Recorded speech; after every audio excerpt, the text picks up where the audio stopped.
Good morning guys. कल हमने आपसे कहा था कि एमटीएस के बारे में मैं आपको डिटेल में इंफॉर्मेशन दूंगी। तो आज जो एमटीएस है मतलब 10 पास लेवल एसएससी फेज 14 में ये भी एक पोस्ट है। और इसमें कौन सी पोस्ट इंक्लूड है?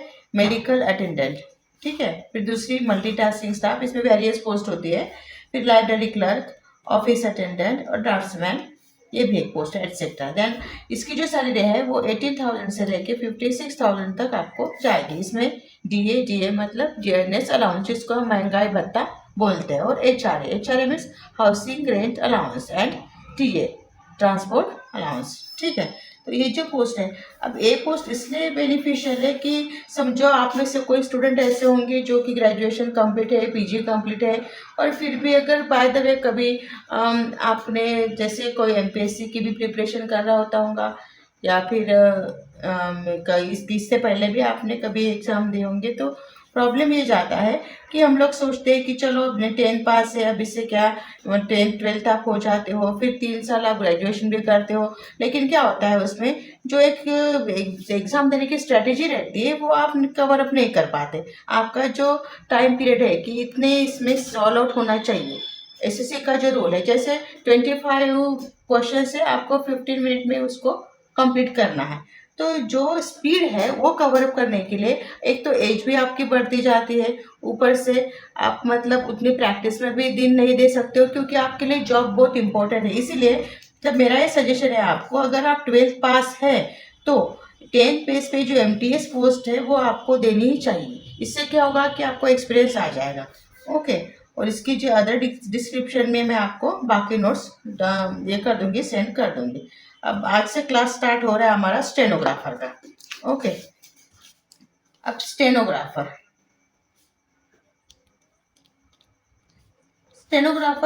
What is mean of stenographer?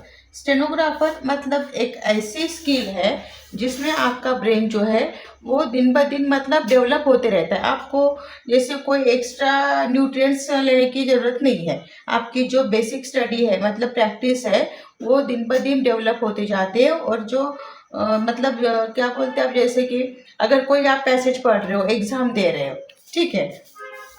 अगर आप समझो एक इंग्लिश का पैसेज है, इसको आप एक बार पढ़ रहे हो, 2 बार पढ़ रहे हो, लेकिन आपको फिर याद नहीं रहता है, भूल जाते हो, फिर से आप रिपीटेशन करते हो। लेकिन अगर आपने एक कोर्स अगर कर लिया, ये स्किल अगर आप पे अंदर आ गई, तो आप ये टेस्ट करके देखिएगा कि आफ्टर 1 मंथ, ये कोर्स लगाने के बाद आफ्टर 1 मंथ वही पैसेज आप एक बार रीड कर लो, आपके माइंड में वो ऑटोमेटिकली फिट हो जाएगा। दोबारा उसको बार बार आपको रिपीटेशन नहीं करना पड़ेगा, ठीक है। अब चलो स्टार्ट करते हैं कोर्स। अब स्टेनोग्राफर की शुरुआत कैसे करें? जैसे इंग्लिश में क्या होता है, इंग्लिश भी होता है, मराठी स्टेनो होता है, हिंदी होता है, पर मराठी महाराष्ट्र के लिए ही सीमित है। आप हिंदी चाहे तो हिंदी जनरली यूपी जो वहाँ के स्टेट है वहाँ पे चलते, कि इंग्लिश जो है वो ऑल ओवर इंडिया सब जगह आप यूज़ कर सकते हो। अब ये जो है इंग्लिश, इसमें क्या होता है A to Z, ये तो आपको मालूम है अल्फ़ाबेट। अब नर्सरी में क्या करते थे हम, ABCD A to Z जैसे पूरे लर्न करते थे। अगर हमें एप्पल लिखना है तो A मालूम होना चाहिए। मैं एप्पल अगर बोल रही हूँ तो आप APPL एप्पल लिख लेते हो, क्योंकि आपके ब्रेन में ये फिट है, बचपन से लेके आपको मालूम है APP एप्पल, BAT बैट। उसी तरह जैसे ये A to Z की जो है वो आपके ब्रेन में है, वैसे ही स्टेनो की भी आपको ब्रेन में फिट करनी है। अब कैसे करोगे इसको? अब इसकी जो ABCD है वो शुरू होती है P से, P alphabet, P B T D चे, इसको चे, इसका जो प्रोनाउंसिएशन है वो चे होता है, ठीक है, एंड जे। अब ये जो स्ट्रोक है इसमें 2 तरीके के स्ट्रोक होते हैं। एक को बोला जाता है स्ट्रेट और दूसरे होता है कर्व। और एक्चुअली ये बहुत फनी लैंग्वेज है, जैसे आप जब ये सीखते हो ना, तो इसको आप अगर बहुत स्ट्रेस देके सीखोगे तो आपको प्रॉब्लम होती है। अगर यही आप लैंग्वेज अगर एक फनी मतलब अगर आपका माइंड इसको एक्सेप्ट कर लेता है तो क्या होगा कि एक तरह से आपके 12th के बाद जो किसी का सपना होता है कि हमें क्लास 1 की पोस्ट चाहिए, क्लास 2 की चाहिए, अब मैथ सबका तो मैथ अच्छा नहीं रहता ना, मैथ अच्छा नहीं रहता, फिर बाद में किसी का साइंस भी वीक रहता है। लेकिन स्टेनोग्राफर के पोस्ट में क्या है, जनरली मैथ और साइंस ये बहुत कम रहता है। ओके, अब यहाँ पे देखेंगे हम बस इतने ही अल्फ़ाबेट इतने ही लेंगे स्ट्रोक, सॉरी मैंने अल्फ़ाबेट कहा आपसे, स्ट्रोक इतने ही लेंगे 1 2 3 4 5 6 7 8 9 10 11, ठीक है, फिर 12 और 13, ठीक है। आज अभी हम 30 स्ट्रोक आज कंप्लीट करेंगे और इसकी प्रैक्टिस आपको करनी है। अब यहाँ पे पी का जो है, इसकी लाइन जो है ये आपको हल्के हाथ से बिल्कुल लाइटली निकालनी है। इसको बोला जाता है लाइट स्ट्रोक। ये पी, इसकी डायरेक्शन आप कैसे निकाल रहे हो, ऐसे। दूसरा है बी, इसको आपको डार्क निकालना है, डार्क, और इसकी भी डायरेक्शन सेम है। अब आप बोलोगे ये भी सेम है, ये भी सेम है, लाइट डार्क क्यों? इसलिए क्योंकि अगर मुझे पेन लिखना है तो मैं पेन लिखूंगी, लेकिन मुझे बेन लिखना है तो मुझे बी को डार्क करना पड़ेगा, ताकि स्टेनो लैंग्वेज एक्चुअली कौन सी लैंग्वेज है, आपको देख के नहीं लिखना है, सुन के लिखना है। ओके, इसीलिए आपको लाइट और डार्क इसलिए दिया जाता है ताकि आप स्ट्रोक जब निकालते हो, वो वर्ड लिखोगे कोडिंग लैंग्वेज में, तो आप उसको आइडेंटिफाई कर सको जब आप उसका लॉन्ग हैंड करोगे। टी का सीधे इसको आप ऐसी डायरेक्शन है, ये भी लाइट है, यल मतलब लाइट आप पकड़ के चलिएगा। फिर डी का भी डार्क, फिर जे भी लाइट, फिर जे का डार्क। प्रैक्टिस करते टाइम आप क्या करिएगा, पहले पी 5 लाइन्स, बी 5 लाइन्स, ऐसा प्रैक्टिस करो, और बाद में जैसे आपके घर में आपके छोटे भाई बहन बड़े कोई भी हो, अब इंग्लिश तो सबको पढ़ना आता है, उनको बोलिएगा कि आपको वो ये वर्ड पूछे और आप उसको प्रैक्टिस मतलब लिख के देखो। अगर आपका माइंड शार्प है या फिर आप कवर कर सकते हो तो 5 लाइन में ही आपकी प्रैक्टिस हो जाएगी।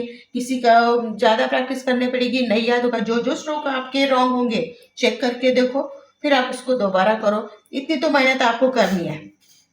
डब्ल्यू इसको ऐसे और वाई को ऐसे। अब डब्ल्यू और वाई ये दोनों जो है ना, इसको आप लाइट और डार्क दिया नहीं है क्योंकि ये डिफरेंट है, तो ऑब्वियसली आप इसको मतलब आइडेंटिफाई कर सकते हो ना कि डब्ल्यू का सीधे है और वाई का उल्टा है, इसकी डायरेक्शन ना सेम।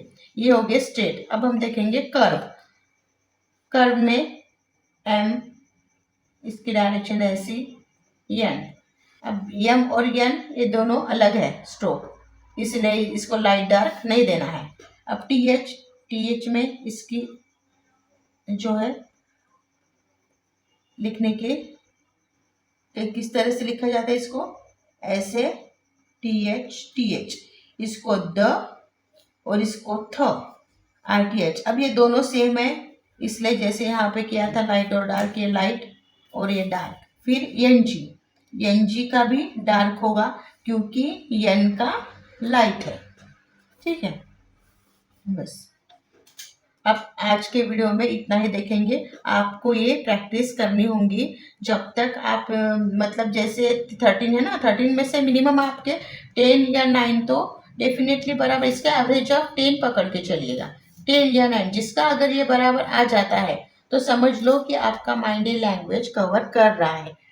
और सबसे बेस्ट है, इसको गोल्डन चांस इसीलिए क्योंकि स्टेनोग्राफर की जो कट ऑफ है ना SSC में, SSC स्टेनो में, वो जो है वो मिनिमम जैसे SC और ST इनके लिए 125 या 130 ऐसे कुछ जाती है, ठीक है। अब इसी ऊपर है कि कितने कैंडिडेट क्वालिफाई करते हैं, और OBC के लिए ज़्यादा से ज़्यादा 145 तक जाएगी, कभी कभी 110 मतलब 110 का भी कट ऑफ हो जाता है। अगर समझो बहुत कम लोगों ने क्वालिफाई किया है तो ये कम भी हो जाएगा। अब ये एग्ज़ाम के ऊपर है, लेकिन यहाँ पे आपको 3 ही सब्जेक्ट पढ़ने पड़ते हैं, एक इंग्लिश, दूसरा है GK और तीसरा है रीजनिंग। इंग्लिश आपका 100 मार्क का रहेगा, GK 15 मार्क का और रीजनिंग 15 मार्क का। और इंग्लिश की जो है ये प्रिपरेशन हम आपको करवा देते हैं ताकि आपका कट ऑफ आराम से निकल सके। यहाँ पे मैथ होता है, लेकिन आपने अगर इंग्लिश में कवर अप कर लिए, रीजनिंग में भी आप कवर कर सकते हो, या जीके आपका बेटर है, तो आप यहाँ पे चांसेस है कि आप CBT 1 जो है वो आराम से क्रैक कर सकते हो। और जो CBT 2 मतलब उसको स्किल टेस्ट कहा जाता है, वो ये होता है।